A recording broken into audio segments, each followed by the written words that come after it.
Question ये है कि जो ये आत्मबोध जो होता है ये क्या है? Like I feel the oneness with the whole universe, I can feel everything, I can relate every body, every animal.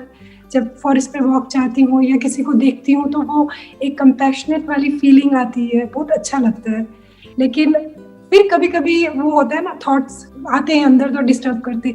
फिर कभी कभी शांति से भी बैठे होते हैं या नॉर्मल लाइफ में भी, वर्किंग में भी, कभी एक थॉट आता है कि शायद कुछ जानना बाकी है। तो क्या ये थॉट मेरा गलत है या ये मुझे क्यों कभी कभी ऐसे बीच में आके डिस्टर्ब करता है? अगर आपको थॉट आ रहा है कि कुछ जानना बाकी है तो इसका मतलब कुछ जानना बाकी है, क्योंकि अगर कुछ जानना बाकी नहीं होता तो वो थॉट ही नहीं आता, राइट? हाँ, ये भी है।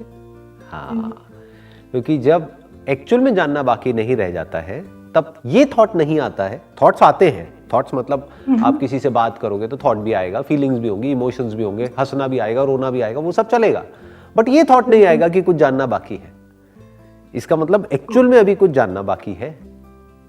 तो सर, हम ये जो साउंड ऑफ साइलेंस फील करते हैं और उसके बाद या ध्यान करते हैं, इतने शांत हो जाते हैं उसके बाद, तो ये भी एक आत्मबोध ही हुआ ना? आपको होता है साउंड ऑफ साइलेंस का एक्सपीरियंस? बिल्कुल सर, बिल्कुल। अभी भी 2 मिनट शांत हो जाऊंगी तो वो आता है। It's there, right? इसी एक्सपीरियंस को आत्मबोध बोलते हैं। तो अब इसका मतलब क्या है? अब आपके लिए आत्मबोध बाकी नहीं रह गया है। आप हो सकता है आपको ये लग रहा है कि शायद अभी कोई एक्सपीरियंस और होना बाकी रह गया है। साउंड ऑफ साइलेंस से ऊपर और कोई एक्सपीरियंस नहीं है। दुनिया में जितना भी कुछ है वो सब इस तक पहुंचने के लिए है। बाकी जो एक्सपीरियंसेस होते हैं वो टेम्पररी होते हैं, आए और गए। वो कुछ भी हो सकते हैं। वो आप मेडिटेशन करोगे तब भी हो सकते हैं, कुछ ड्रग्स होती हैं, ड्रग्स लोगे उससे भी हो सकते हैं। तो लोग अलग अलग तरीके से उन एक्सपीरियंसेस को इंड्यूस करते हैं, यानी कि उन एक्सपीरियंसेस को अपनी बॉडी के अंदर पैदा करते हैं। जो एक्सपीरियंस आया और गया, चाहे वो किसी मेडिटेशन से हुआ, चाहे वो किसी ड्रग से हुआ, दोनों में कोई फर्क नहीं है, क्योंकि दोनों टाइम के अंदर है। वो आते हैं और चले जाते हैं। लेकिन ये जो साउंड ऑफ साइलेंस का एक्सपीरियंस है, ये आता जाता नहीं है, ये टाइम के अंदर नहीं है, ये बियॉन्ड टाइम है, ये बियॉन्ड स्पेस है। ये ही आत्मबोध है। तो अभी कमी कहां पर है? आत्मज्ञान में। मतलब अभी आपको ये क्लियर नहीं हुआ है कि ये जिसको मैं एक्सपीरियंस कर रही हूं, जिसको मैं साउंड ऑफ साइलेंस बोल रही हूं, वो ही आत्मा है। और आत्मा और परमात्मा अलग अलग नहीं है। आत्मा मतलब मैं ही वो साउंड ऑफ साइलेंस हूं। आप समझे? इसको आत्मज्ञान बोलते हैं।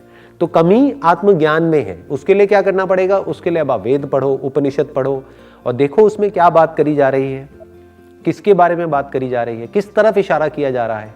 जैसे आप मांडुक्य उपनिषद पढ़ सकते हो। मांडुक्य उपनिषद में एक बहुत ही इंटरेस्टिंग वर्स है, मैं आपको अभी बताता हूं, मेरे को वर्स पूरा याद है।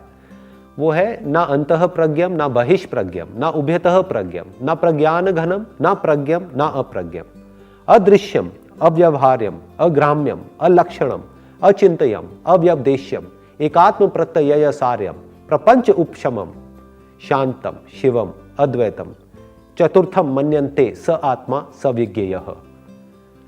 वो ही आत्मा है और वो ही जानने लायक है। ये किसकी बात हो रही है? ये साउंड ऑफ साइलेंस की बात हो रही है। जी, जी। क्या है जो अदृश्यम है, अव्यवहार्यम है, अलक्षणम, उसके कोई लक्षण नहीं है, अचिंतयम, उसके बारे में कुछ सोच नहीं सकते हैं, because that is not through your memory. कोई एक्सपीरियंस हुआ जो आपकी मेमोरी में फीड हो गया तो उस एक्सपीरियंस को आप याद कर सकते हो। साउंड ऑफ साइलेंस को आप याद कर सकते हो क्या? याद उसको किया जाता है जो अभी नहीं होता है। जो है उसको याद कैसे करोगे? उसका तो एक्सपीरियंस हो रहा है। मेरी प्रेजेंस को आप याद कर रहे हो या एक्सपीरियंस कर रहे हो? एक्सपीरियंस कर रहे हो। तो वो साउंड ऑफ साइलेंस ही है। इसी को आत्मबोध बोलते हैं। अब बेसिकली आपको आत्मज्ञान की जरूरत है कि अब आप भगवत गीता पढ़ सकते हैं, उपनिषद पढ़ सकते हैं और देखिए वहां पर किस तरीके से क्या बात करी जा रही है। जो भी आप खुद को समझते हो उससे रिलेटेड जो थॉट्स हैं, जब वो क्लियर हो जाते हैं तो उसको बोलते हैं सेल्फ अंडरस्टैंडिंग या सेल्फ नॉलेज या सेल्फ रियलाइजेशन। तो इसी को समझना है गहराई से। जब आप समझ लोगे और आपके और इसके बीच में, इस साउंड ऑफ साइलेंस के बीच में, या आपके और इस यूनिवर्स के बीच में, आपके और लोगों के बीच में, आपके और भगवान के बीच में, जैसे जैसे ये जो सेपरेशन है ये मिट जाएगा थॉट के लेवल पे, समझ के लेवल पे, तो फिर ये क्वेश्चंस उठना बंद हो जाएंगे। मैं कौन हूं, क्या कुछ और एक्सपीरियंस करना बाकी है, क्या कुछ और जानना बाकी है, खुद से रिलेटेड ये सारे क्वेश्चंस पूरी तरह से खत्म हो जाएंगे। उसके बाद कुछ भी जानना बाकी नहीं रह जाएगा।